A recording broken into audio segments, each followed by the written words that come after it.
maats en welkom terug by nog 'n episode van Wat wil Jesus ons leer? Kom ons begin vandag met 'n vraag.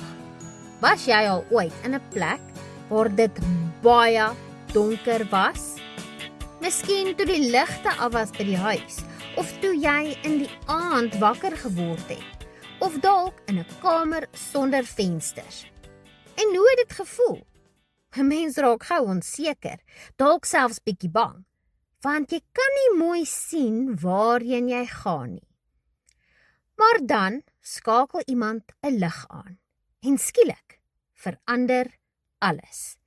Jy kan weer sien, jy voel rustiger, en jy weet waar jy is. Ons kernvers vandag is Klaagliedere 3 vers 21.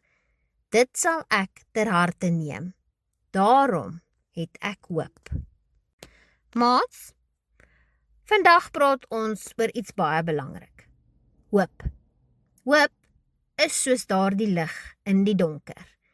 Dit beteken nie die donker is weg nie, maar dit beteken daar is iets sterker as die donker. In die boek Klaagliedere was alles baie donker vir die mense. Hulle stad was stikkend, hulle was hartseer en hulle het nie geweet wat gaan volgende gebeur nie. Hierdie vers beteken eintlik, ek gaan kies om aan iets goeds te dink, ek gaan onthou wie God is en daarom het ek hoop. Sien julle wat gebeur? Die persoon wag nie dat alles eers reg moet wees nie. Hy kies om hoop te hê. Hoop begin met wat jy dink.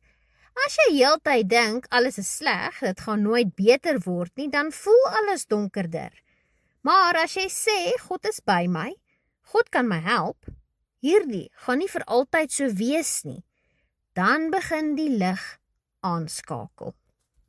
Wat kan ons hieruit leer? Ons kan leer dat hoop begin in ons gedagtes. Wat jy kies om te onthou en om oor te dink, maak 'n groot verskil. Ons kan leer dat selfs in die moeilike tye, daar nogtans lig is. Al lyk dinge donker, is daar altyd hoop by God. En laastens kan ons altyd op God vertrou. Hy sien die groter prentjie en hy laat ons nooit alleen nie. Kom ons bid saam.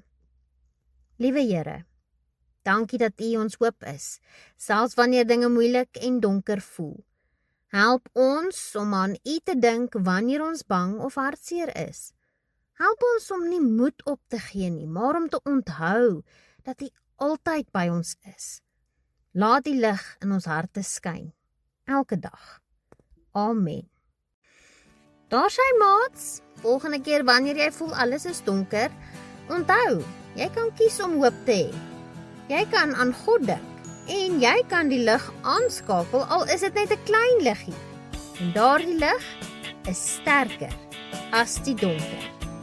Tot volgende keer. Totsiens!